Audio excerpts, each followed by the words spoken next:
Bom, agora a gente vai ter ó, uma matéria nova de gramática, que não é oração subordinada, é colocação pronominal. Em português, segundo ano, os slides mais lindos do Brasil.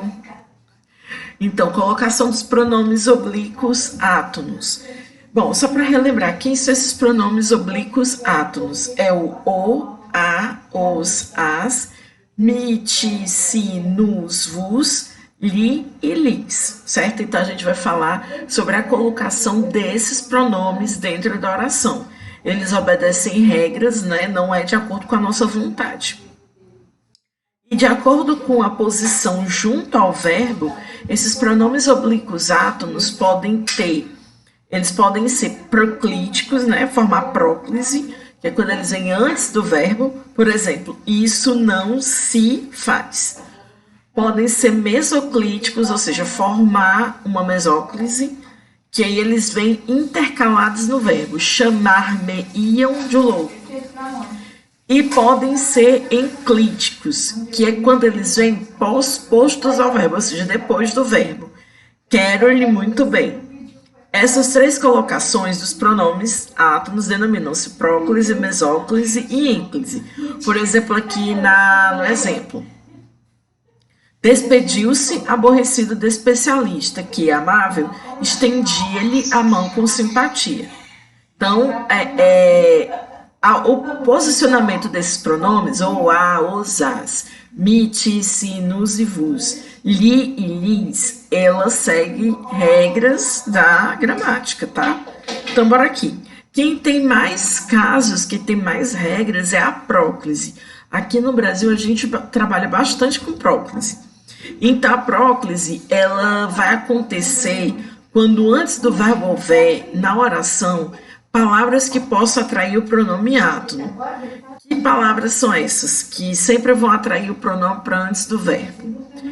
Palavras de sentido negativo, não o maltratei, nunca se queixa, nem se aborrece, ninguém lhe resiste. Então, não, nunca, jamais, nem, ninguém. Elas são exemplos de palavras negativas que puxam o pronome para antes do verbo. Olha nessa tirinha. Esta chuva é péssima para mim, pois eu não me incomodo. Você vê que o não, que é a palavra negativa, puxa o me para antes do verbo incomodo. Qual é o seu problema? Água no joelho. Então, pronomes relativos atraem também os pronomes oblíquos átonos para antes do verbo. Só que, assim, uma dica: pronome atrai pronome. Então, toda vez que vier um pronome na frente, o pronome oblíquo átono, ele vai segui-lo e aí vai formar uma próclise. Aqui um exemplo, há pessoas que nos querem bem. Então, por que esse nos veio antes do querem? Porque o que puxa ele para frente. Conjunções subordinativas. Teve conjunção subordinativa, por exemplo, quando, se, embora, pois, que, enfim, essas conjunções elas atraem o pronome também para antes do verbo. Exemplo, se me ensinares o caminho, chegarei lá. Então, o se, ele atrai o me para antes do verbo. E aí eu formo uma próclise. Advérbios. Aqui coloca certos advérbios. Por quê? Porque se eu tiver uma vírgula entre o advérbio e o pronome, eu não faço próclise. Mas se não houver, eu faço a próclise. Exemplo, sempre me lembro dele. Se eu tivesse colocado essa oração, sempre lembro-me dele, estava errado. Por quê? Porque o sempre, que é o advérbio, ele atrai o pronome me para antes do verbo. Aqui outro exemplo, bem é um advérbio de modo, bem, se vê que não entendes do riscado. Por que o se veio antes do ver? Porque o bem atraiu ele para antes do verbo. E essas expressões, só, no sentido de apenas, somente, conjunções coordenativas como ou, ora, quer, elas também vão formar a próclise, também vão puxar o pronome para antes do verbo. Só me ofereceram um copo d'água. ou ele se corrige ou lhe voltarão as costas. Então, essas expressões só no sentido de apenas ou ora, quer, elas formam próclises. Orações optativas, orações exclamativas e orações interrogativas, elas têm que ser seguir a regra da próclise. Por exemplo, Deus o guarde, Deus te guie, Deus te acompanhe, como te iludes, quanto nos custa dizer a verdade, ou quando me visitas, quem se apresenta. Então, nesses casos, sempre se forma próclise. A mesóclise é a intercalação das variações pronominais átonas, né, os pronomes oblíquos átonos, e a mesóclise ela só acontece no futuro do presente ou do pretérito do modo indicativo, desde que antes do verbo não haja palavra que exija a próclise. Né? Então, só acontecerão no futuro do presente ou do pretérito. Exemplo, realizar-se-á em maio uma reunião de prefeitos. Dar-me-iam água para lavar as mãos. Mais uma observação na mesóclise. Em caso algum, se haverá de pospor, né, colocar o pronome átono ao futuro do indicativo. E outro caso, a mesóclise é uma colocação exclusiva da língua culta e da modalidade literária. Na fala corrente, prega-se a próclise, né? Eu lhe direi a verdade, ao invés de dir-lhe-ei a verdade. Então, lembrando, basicamente, mesóclise só acontece no futuro do presente, no futuro do pretérito e é em casos extremamente formais.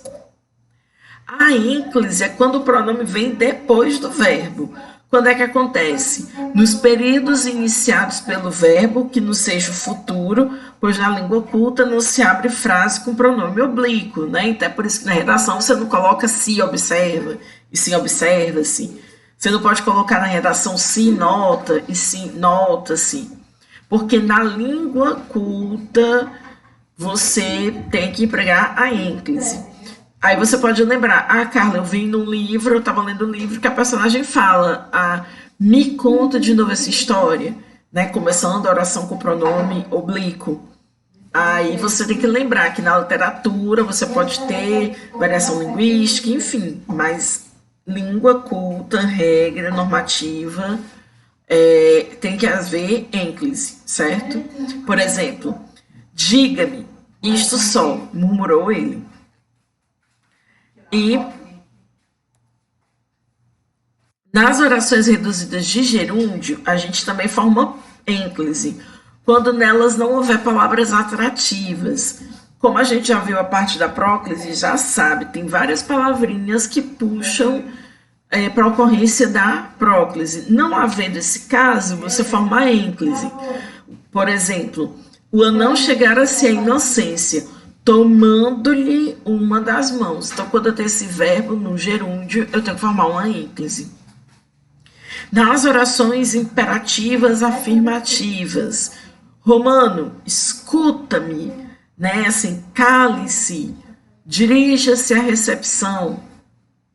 Junto aos pronomes, junto ao infinitivo não flexionado, precedido da preposição a, em se tratando dos pronomes o, a, os, as. Por exemplo, todos corriam a ouvi-lo, começou a maltratá-la. Então, eu tenho que formar a ínclise nesses casos. E quando eu tenho tempos compostos ou locuções verbais, ou seja, quando eu tenho dois verbos, né?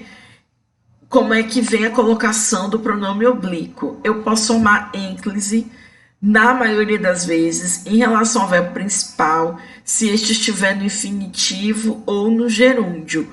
Nunca se tiver caso de particípio. Por exemplo, eu quero contar-lhe a verdade. Proclítico ou enclítico em relação ao verbo auxiliar. Eu lhe quero contar a verdade, eu quero lhe contar a verdade. Então, assim, gente, quando tá o verbo no infinitivo ou no gerúndio, a colocação do pronome como próclise ou ínclise é flutuante, é variável. Mesoclítico se o auxiliar estiver no futuro do presente ou do pretérito, né? A gente já viu. Ter-lhe-ia me contado a verdade, se a soubesse. Então, esta é a matéria da semana. Espero que vocês estejam estudando. A matéria de gramática ela vai ficando mais difícil com o passar do tempo. E sintaxe não é brincadeira. Tchau.